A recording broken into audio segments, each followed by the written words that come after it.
Say what you want about Justin Trudeau, but you cannot deny one thing. He believes in freedoms, like the freedom of expression or freedom of press. Unless, of course, you're Indian press, in which case you're branded fake news. So the media in India is trolling outgoing Canadian Prime Minister Justin Trudeau. And of course, no one deserves this mauling more than this corrupt and incompetent so-called liberal. Hey, everyone, welcome back to our channel and take this golden chance to see bumbling Justin Trudeau on the receiving end of scorching media heat before it is too late for him and for us. I have never seen, the sticker that I saw yesterday in downtown Toronto running through the city with F. Trudeau on the back of a pickup truck. Flags with your name and the middle finger raised. Yeah. Why don't people like you? Stay tuned to hear what Justin Trudeau has just blurted out and why, and all about this latest firestorm of backlash that has raged across India, much like the fires that are engulfing the Hollywood Hills and the mansions of the celebrity billionaires. Stick around as we break down this entire Bollywood saga. Trust me, you don't want to miss this one. Mainstream media reported that a Canadian security agency claimed Prime Minister Modi and the Foreign Affairs Minister are aware of the attacks on Canadian citizens. However, the National Security Agency stated that it has no evidence to support his allegation. Will your government investigate how an agency can make such a claim and how a mainstream media outlet can publish this story without any evidence? So what exactly did Justin Trudeau say that stirred the pot? In February 2023, Prime Minister Justin Trudeau took aim at Indian media outlets, accusing them of meddling in Canadian politics. He claimed that some of these outlets were spreading disinformation in order to manipulate public opinion and influence Canadian affairs. So where did Justin Trudeau get this paranoid idea from? Let me show you a report by the Canadian government. It was published last month. It accuses Indian media of meddling in Canadian politics. Now, the data appears to be from last year, from 2023. That's after Trudeau accused India of killing Niger. It lists out a number of instances and quotes, all of them involving Indian media channels and commentators. And First Post has also been named in this report. Of Sikh leader Hardeep Singh Nijjar, Trudeau warned that foreign interference in Canadian democracy would not be tolerated, stressing the importance of protecting the country's sovereignty. He didn't dive into specifics, but he made it crystal clear that foreign media actors were playing a dangerous game. As the diplomatic feud heats up, Trudeau's words are sending a strong message around the globe. Canada's political landscape is off limits to outside interference, so others should mind their own business. So Canada is accusing Indian media outlets of interfering in Canadian politics, and freedom of speech is taking a sharp turn. This isn't just about the aggressive nature of Indian journalists. It directly accuses Indian media organizations of deliberately meddling in Canada's internal affairs, especially around sensitive issues such as Canada's large and influential Sikh population. Listen to this part of the report. This is what it says. Some Indian outlets have more than 10 million YouTube subscribers. Canada's low subscriber numbers in comparison suggest a distinct advantage for Indian media. Is that a compliment or a complaint? Canada says Indian media outlets have more followers. As a result, we have an advantage. Well, congratulations, I guess. You have figured out maths and technology. But let's take a closer look at these so-called narratives. Apparently, Indian coverage portrayed Canadian diplomats in an unsavory light. Well, how unfortunate for them. God forbid someone threatens diplomats or shoots bullets at their posters or calls them terrorists. Of course, no sooner has Trudeau's comments hit the airwaves than Indian media outlets begin firing back. They aren't about to let a foreign leader take potshots at them without a response, especially a discredited and disgraced one like 51-year-old Justin Trudeau. Now, we all know what happens when something goes viral on social media. The memes start rolling in, and once again, Indian netizens have not disappointed. Social media platforms like Twitter and Instagram have exploded with hilarious memes mocking Trudeau for his comments. Let's just say the Indian media isn't exactly amused. Rather than backing down, serious outlets have begun to highlight the contradictions in Trudeau's statement. Trudeau is proud of pretending to be progressive, loves to promote his own personal progressive brand of politics, and has no issues with the tough questions that come from US or British media. But when it came to India, things are different. The Indian media is not debating hot issues. According to Trudeau, it is meddling in Canadian business. Targeting of New Democrat leader Jagmeet Singh. Let me quote again. Many Indian media posts claim Jagmeet Singh is pro-Khalistani and is culpable of terrorism himself. These narratives present Singh as the reason for Prime Minister Trudeau's ruination. Again, just to be clear, we are not claiming Jagmeet Singh is a Khalistani. He is a Khalistani.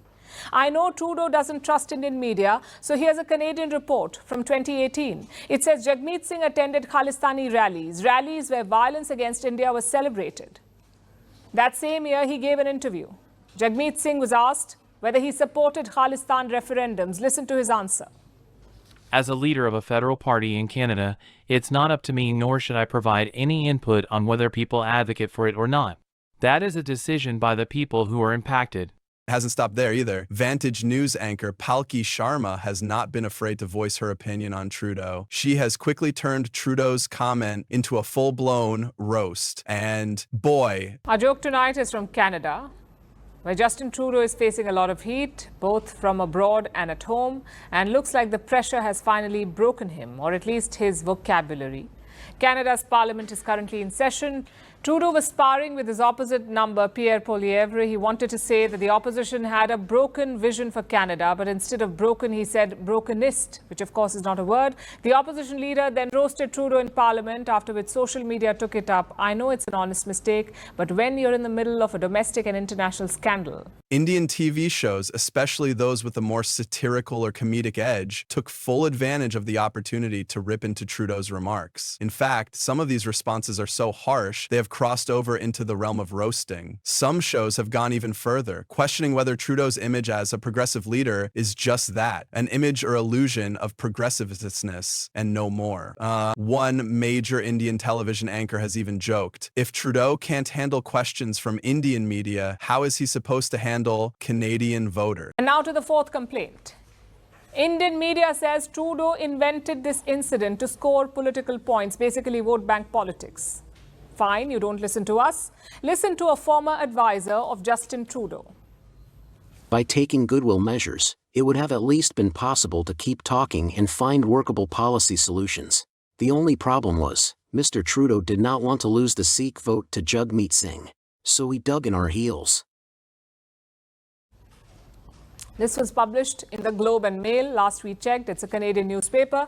Are they also spreading fake narratives? If so, why aren't they on this list? Now, Trudeau isn't exactly calling out all Indian media, but his comments have certainly rubbed some people the wrong way. Indian journalists take immense pride in their role as watchdogs, and the idea that their questioning could be perceived as too you might be wondering, what did Trudeau himself well. think of the backlash? After all, it's one thing to take heat from media in India, but Trudeau has also had to contend with criticism back home in Canada. It is clear that Trudeau is trying to backpedal a little bit, trying to walk back his comments without outright admitting he is wrong. But let's face it, once you've ticked off the Indian media and the people on Twitter, it's not so easy to smooth things over. Sorry, it's not enough to just admit you were wrong, Mr. Justin Trudeau. It's pretty obvious that you blundered once again. But why, Justin? Why? Why are you telling us to mind our own business?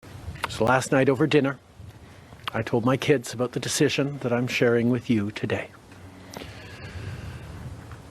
I intend to resign as party leader, as Prime Minister, after the party selects its next leader through a robust, nationwide, competitive process. In fact, commentators back home in good old Canada have started to question whether Trudeau has miscalculated. He's often portrayed as a progressive leader, as a fierce advocate of worthy global causes, fighting the good fight against skyrocketing poverty and upcoming environmental apocalypse. Yet his response to Indian media is looking a bit fragile. And that's the thing. The backlash isn't just coming from Indian media, it is snowballing into a global issue. Critics are wondering if outgoing Prime Minister Trudeau has become too comfortable with his own media compared to the fiery journalism. Justin Trudeau is facing a mutiny. His ship is sinking, rival sailors are closing in, but the captain appears clueless, which is why the crew is taking matters into their own hands. They want a new captain, or in this case, a new Prime Minister. So, to sum it all up, Justin Trudeau's claims that the Indian media is interfering in Canadian politics has turned out to be a massive misstep. Instead of silencing critical voices, it has only amplified the controversy, sparking a global debate about media influence, press freedom, and the fine line between criticism and interference. The incident has showed how complex the relationship between politics and media can be, especially when you bring in global perspectives. Trudeau may have tried to deflect criticism by accusing foreign media of meddling, but it's clear that the real issue here is about accountability, something that every democracy should embrace, no matter where the questions come from. This issue really underscores the power of the media, both in India and globally. Indian journalists are asking hard-hitting questions, and Trudeau's comments have opened up a debate about how foreign leaders interact with media from other countries. If you're a leader in the global spotlight, you've got to be prepared to respond to tough questions, no matter where they come from. Trudeau's comments have also served as a reminder that global politics isn't a one-way street. Leaders have to balance diplomacy and accountability, and in today's world, no one can escape scrutiny. Not even, in fact, especially, a global icon like Canadian Prime Minister Justin Trudeau. Just look at the opinion polls. Trudeau's party is at 23%. That's the kind of support they have, 23%. And look at the opposition. The Conservative Party, led by Pierre Poilievre, they are polling at 42.5%. That's nearly a 20-point lead. In the end, this saga isn't just about Canadian and Indian politics. It is about the power of the media, both at home and abroad, and how it can transcend government control and shape the global political narrative. So, as global citizens, we should be asking, should we let our leaders define and control media coverage, or should we hold them accountable? I'd love to hear your thoughts on this. Do you think Trudeau is right to call out Indian media, or should he respond to criticisms from abroad? Drop your comments below, and let's talk about it.